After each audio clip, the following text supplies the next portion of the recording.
Assalamualaikum warahmatullahi wabarakatuh. Perkenalkan, nama saya Muhammad Zainal Fikar dari kelas 11-7. Saya Radan Mugiza dari kelas 11-7. Di sini kita akan menjelaskan materi tentang apa-apa saja yang telah kita pelajari belakangan mengenai materi sejarah. Yang pertama yang akan saya jelaskan adalah materi tentang rempah-rempah.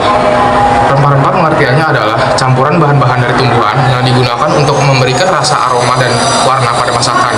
Biasanya terdiri dari rempah, herba, dan bumbu dari akar, buah, atau biji. Rempah-rempah memiliki peran penting dalam memperkaya cita rasa makanan dan merupakan bagian integral dari berbagai masakan yang ada di seluruh dunia.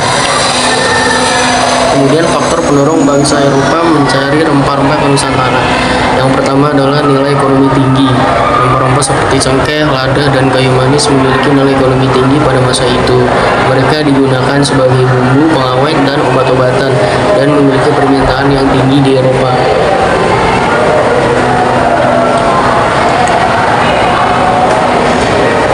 Yang kedua, monopoli dan harganya yang tinggi. Pada awalnya perdagangan rempah-rempah dikendalikan oleh perdagangan Arab dan Fenisia, sehingga harga rempah-rempah menjadi sangat tinggi di pasar Eropa. Eropa ingin menghindari monopoli ini dan mencari jalur langsung ke sumbernya. Kemudian yang ketiga, eksplorasi dan penjelajahan, yaitu dorongan untuk menemukan rute baru ke Asia menjadi salah satu utama di balik ekspedisi penjelajahan. Para penjelajah seperti Christopher Columbus dan Vasco da Gama mencari jalur laut langsung ke Asia untuk memotong biaya dan meningkatkan akses terhadap rempah-rempah. Yang keempat, ada kompetisi antar bangsa Eropa. Negara-negara Eropa bersaing untuk mendominasi perdagangan di dunia. Kontrol atas jalur perdagangan rempah-rempah dianggap sebagai lambang kekayaan dan kekuasaan. Kemudian inovasi dan teknologi. Pengembangan teknologi pelayaran seperti kapal layar yang lebih besar dan akurat memungkinkan Eropa menjelajahi jalur laut yang lebih jauh dan mencapai wilayah rempah-rempah di Nusantara. Kemudian dilanjutkan kembali oleh nama rempah-rempah dan kegunaannya. Nama rempah-rempah dan kegunaannya adalah: yang pertama, kunyit, memiliki sifat antiinflamasi dan antioksidan, sering digunakan dalam masakan dan dapat membantu meningkatkan kesehatan. 2. Jahe, dikenal dengan sifat anti-mual dan antiinflamasi, baik untuk pencernaan dan meredakan gejala flu. 3. Serai, memiliki aroma yang segar dan dapat digunakan sebagai penambah rasa pada masakan. Serai juga dapat membantu meningkatkan sistem pencernaan. 4. Bawang putih, dikenal dengan sifat antibakteri dan antivirus, membantu memperkuat sistem kekebalan tubuh.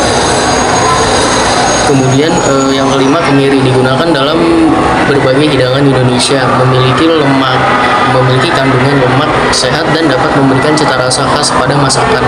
Kemudian ketumbar, berperan dalam menyempurnakan rasa makanan, sering digunakan dalam masakan Asia dan dapat membantu meningkatkan kesehatan pencernaan. Kemudian lada hitam, mempunyai sifat anti-inflamasi, dapat membantu meningkatkan penyerapan nutrisi dalam tubuh. Kemudian kayu manis, selain memberikan aroma yang sedap, juga dapat membantu mengatur kadar gula darah dan memiliki sifat antioksidan.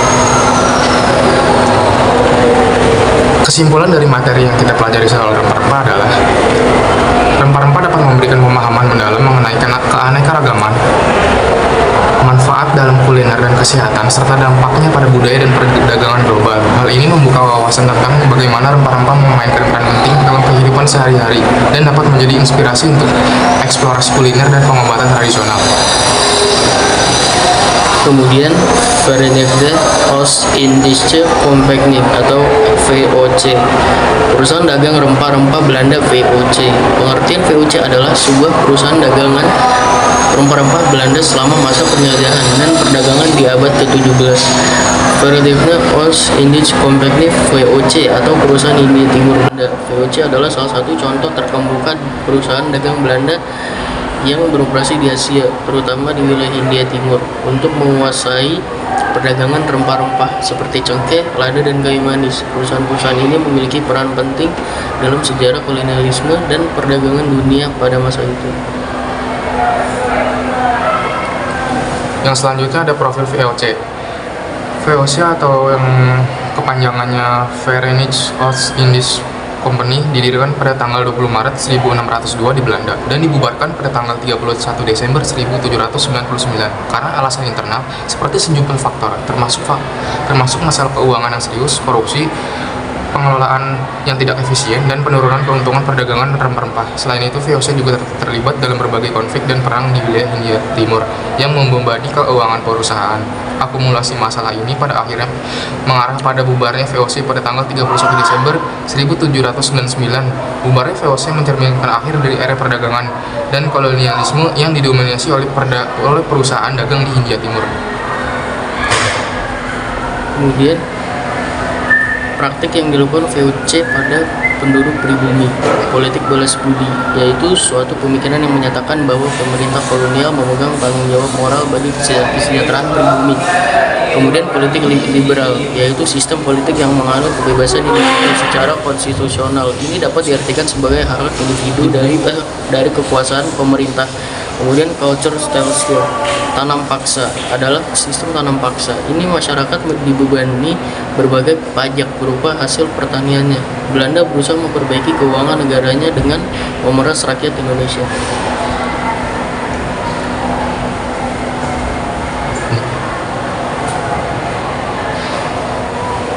Yang selanjutnya adalah organisasi Budi Utomo, Serikat Islam, dan Sumpah Pemuda. Serikat Islam. Pengertian Serikat Islam adalah organisasi yang didirikan pada tahun 1912 di Hindia Belanda yang kini menjadi Indonesia. Organisasi ini memiliki karakteristik sebagai serikat pekerja yang berfokus pada upaya perlindungan dan perbaikan kondisi sosial dan ekonomi anggotanya. Dipimpin oleh Haji Samanhudi, Serikat Islam awalnya didirikan sebagai wadah untuk menyatukan para buruh pabrik di daerah Batavia. Serikat Islam memilah hak-hak pekerja termasuk tuntutan kesejahteraan dan perbaikan kondisi kerja. Meskipun awalnya berfokus pada aspek sosial dan ekonomi, seiring waktu, Serikat Islam juga terlibat dalam perjuangan politik dan nasionalisme. Penting untuk dicatat bahwa nama Serikat Islam pada konteks sejarah Indonesia ini tidak merujuk pada organisasi keagamaan semata, tetapi lebih pada aspek sosial, ekonomi, dan politik dalam konteks perjuangan kemerdekaan Indonesia. Kemudian Budi Utomo. Budi Utomo adalah organisasi yang didirikan pada 20 Mei 1908 di Yogyakarta, Hindia Belanda, sekarang Indonesia. Nama Budi Utomo secara harfiah bermakna kesadaran utama, yaitu atau kesadaran puncak. Organisasi ini didirikan oleh sekelompok intelektual Jawa seperti Dr. Wahidin Sudirohusodo dengan tujuan memajukan pendidikan dan kesejahteraan masyarakat. Budi Utomo bertujuan untuk meningkatkan kualitas hidup masyarakat melalui pendidikan. Mereka mendirikan sekolah-sekolah dan mempromosikan nilai-nilai kebangsaan. Awalnya organisasi ini lebih terbatas pada kalangan priai bangsawan, tetapi seiring waktu mereka berusaha melibatkan berbagai lapisan masyarakat. Kemudian Budi Utomo memiliki peran penting dalam pembentukan kesadaran nasionalisme di Indonesia. Organisasi ini merupakan salah satu pionir dalam gerakan nasional yang kemudian berkembang menjadi perjuangan menuju kemerdekaan Indonesia. Budi Utomo memberikan landasan bagi organisasi-organisasi nasionalis lainnya yang muncul dalam sejarah pergerakan kemerdekaan Indonesia. Materi yang terakhir yaitu tentang Sumpah Pemuda. Sumpah Pemuda adalah pikiran rasionalisme dan persatuan yang diucapkan oleh pemuda-pemuda Indonesia pada 28 Oktober 1928. Organisasi ini sendiri merujuk pada semangat dan kesatuan yang diwujudkan oleh peristiwa dan deklarasi tersebut yang menjadi landasan untuk membentukkan Indonesia sebagai negara yang berdaulat dan merdeka. Sekian dari kami. Wassalamualaikum warahmatullahi wabarakatuh.